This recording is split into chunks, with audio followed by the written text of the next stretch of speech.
স্বাগতম career booster একাডেমিতে। সরকারি চাকরিজীবীদের জন্য এখানে থাকছে নবম পে স্কেলের সর্বশেষ ও নির্ভরযোগ্য আপডেট। সর্বশেষ আপডেটগুলো নিয়মিত পেতে এখনই লাইক দিন, কমেন্টে আপনার মতামত জানান এবং সাবস্ক্রাইব করুন ক্যারিয়ার বুস্টার একাডেমিতে। আমরা আশা করি এই ডিসেম্বরের 31 তারিখ অথবা জানুয়ারির 1 তারিখ এর মধ্যে পে কমিশনের রিপোর্ট জমা হবে বলে আমরা শুনেছি। হবে কিনা জানি না, কারণ আপনাদেরকে বলবো আবার আপনারা আবার উল্টা করবেন যে না আপনারা বলছেন যে জমা হবে। এজন্য আমরা বলি যে জমা হতে পারে, হওয়ার কথা শুনেছি। আপনাদেরকে আর ওইভাবে কখনোই আর বলবো না, জমা হওয়ার কথা শুনেছি, হতেও পারে নাও হতে পারে। তা আপনারা আবার আমাদের কথার উপরে ভরসা করে থাকেন না, হতে পারে নাও হতে পারে। আপনাদেরকে একটা জিনিস বুঝতে হবে ভাই, যে আমরা এখন যে কর্মসূচিগুলি আসবে সেগুলি যেন চাকরির বহির্ভূত, চাকরির বিধি বহির্ভূত বা শৃঙ্খলা বহির্ভূত কোনো কর্মসূচি এখন দেয়া যাবে না, কোনো নেতা দিবে না। কারণ নেতাদেরও পরিবার আছে, নেতারাও সংসার করে, নেতারাও চাকরি করে। কারো চাকরি চলে গেলে আপনারা কেউ কারো পাশে দাঁড়াবেন না ভাই। আপনারা যতই প্রতিবাদ করেন, হয়তো আমি যেমন দেখেন যে আমি যখন সাসপেন্ড হয়েছি আপনারা অনেকেই প্রতিবাদ করছেন, আবার অনেকেই চুপ করেছিলেন, সবাই প্রতিবাদ করেন নাই। যারা প্রতিবাদ করছেন তাদের কাছে আমি চিরকৃতজ্ঞ।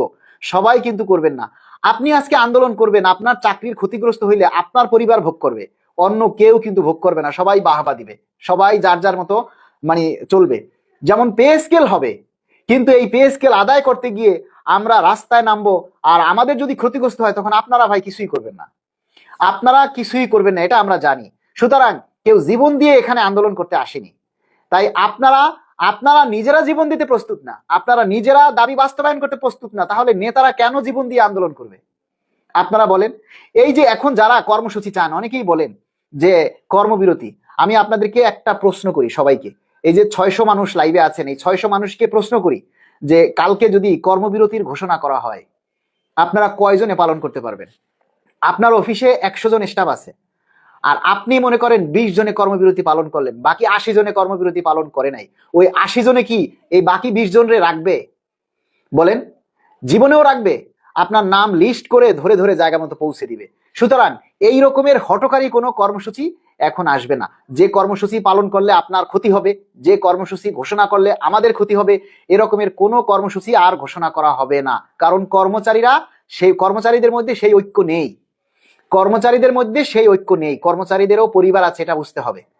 মানে নেতাদেরও পরিবার আছে, নেতাদেরও জীবন আছে, নেতাদেরও সংসার আছে, ছেলে মেয়ে আছে। সুতরাং হঠকারী কোনো কর্মসূচি আর দেয়া হবে না।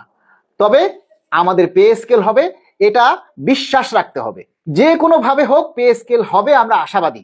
সরকার শেষ মুহূর্তে মাননীয় প্রধান উপদেষ্টা একটা মিরাক্কেল ঘটাবেন, কেননা উপরে আল্লাহ আছে, আমরা সবসময় আল্লাহকে ডাকি। 22 লক্ষ পরিবার, 22 লক্ষ পরিবার কিন্তু সবসময় আল্লাহকে ডাকে, কোনো না কোনো ভাবে আল্লাহকে স্মরণ করছে যে আল্লাহ আমাদেরকে পে স্কেল পাইতে সাহায্য করো। তাই এই 22 লক্ষ পরিবারের দোয়া কি আল্লাহ কবুল করবে না? আপনারা সবসময় পে স্কেল চান, পে স্কেল চাওয়ার আগে আল্লাহর কাছে চাইতে হবে, আল্লাহর কাছে সাহায্য চাইতে হবে, তাহলেই দেখবেন যে আল্লাহ রহম করছে। আর আমাদের এই দাবিগুলি বাস্তবায়নের জন্য দেখেন আমরা সবাই কিন্তু কষ্টে আছি, প্রতিটা মানুষ কষ্টে আছে, ঠিক আছে? জাতীয় পত্রিকাগুলো মহার্ঘ ভাতা নিয়ে কথা বলতেছে, আসলে এগুলি হচ্ছে পত্রিকার বানানো খবর। মহার্ঘ ভাতা দেওয়ার মতো কোনো খবর আমরা এখন পর্যন্ত শুনিনি, কোনো নীতি নির্ধারকের কাছ থেকেও আমরা শুনিনি, আর কোনো উচ্চ মহল থেকে যে এরকমের কোনো সিদ্ধান্ত হয়েছে সেটাও আমরা শুনিনি। সুতরাং এই মহার্ঘ ভাতার ব্যাপারে আমরা নিজেরাও কিছু জানি না। আগামীকালকে কর্মসূচির মিটিং আছে বিকেল 5টায়, মানে সন্ধ্যার পরে, আগামীকাল সন্ধ্যার পরে যে দাবি আদায় ঐক্য পরিষদের মিটিং হবে, সেখান থেকে হয়তো কর্মসূচি ঘোষণা হবে। তবে চাকরির বহির্ভূত, মানে চাকরির বিধির বহির্ভূত বা শৃঙ্খলা বহির্ভূত কোনো কর্মসূচি আসবে না, এটা স্পষ্ট। যে চাকরি বিধিমালার মধ্যে নাই বা শৃঙ্খলার মধ্যে পড়ে না এমন কোনো কর্মসূচি আসবে না। নেতারা এই রিস্কটা নেবে না, কারণ আপনারা সবাই অ্যাক্টিভ না। আমরা আশাবাদী। পে স্কেল কেন হবে, পে স্কেল কেন হবে এই কথাটা আমরা যে জোর দিয়ে বলছি, কেন বলছি, কি কারণে বলছি, সেটা আপনাদের কাছে বলা যাবে না।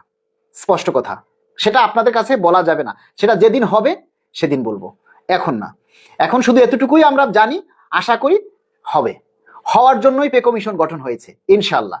দেখা যাক। এখন আপনারা যদি সবাই এখনই নেগেটিভ হয়ে যান যে হবে না, তাহলে কেমনে হবে? ধরুন আপনার ছেলে পড়াশোনা করছে, একটা কথা সবসময় মনে রাখবেন, আপনার ছেলে পড়াশোনা করছে, আপনি যদি প্রতিনিয়ত তাকে বলেন তোর দ্বারা কিচ্ছুই হবে না, আরে ও পারে না, ওরে দিয়ে কিচ্ছু হবে না, ও কোনো কাজ করে না, ও কিছু করতে পারবে না, ওর দ্বারা কিছুই হবে না। দেখবেন একটা সময় আপনার এই কথা আল্লাহ কবুল করে নিবে এবং আল্লাহ সত্যি সত্যি ওর দ্বারা কিচ্ছু করবে না। কিন্তু আপনার ছেলে কিছু পারে না, তারপরও যদি আপনি প্রতিনিয়ত বলে বাবা তোমার দ্বারা হবে, তুমি চেষ্টা করো, তুমি আল্লাহকে ডাকো, তুমি পরিশ্রম করো, তোমার দ্বারা হবে, দেখবেন আল্লাহ ওই কথাটা কবুল করে এবং তার দ্বারা হয়। আপনারা আগেই যদি নেগেটিভ ভাবে নিয়ে নেন যে না হবে না, আরে ভাই, অর্থ উপদেষ্টা মহোদয় কিন্তু একবার বলেছে যে পরবর্তী সরকার এসে এটা বাস্তবায়ন করতে পারে, কিন্তু পরবর্তীতেই কিন্তু তিনি তার বক্তব্যে আরেকটা কথা বলেছে, সেখানে কিন্তু স্পষ্ট বলেছে যে না, আমরা সময় পেলে আমরাও কিন্তু করে যেতে পারবো, সময় পেলে আমরাও করতে পারবো। সরকার নানা রকমের কৌশল অবলম্বন করতে পারে, নানা রকমের চাপে থাকে, কখন কোথায় কি জন্য কি বলে সেটা তো আসলে আমরা বলতে পারি না, তাই না? তাই আমরা সরকারের উপরে আশাবাদী, সরকারের উপরে বিশ্বাস করি যে আমরা ডক্টর ইউনূস স্যারের প্রতি আমরা আস্থাশীল। সবসময় বলেছি আমরা ইউনূস স্যারের প্রতি আস্থাশীল।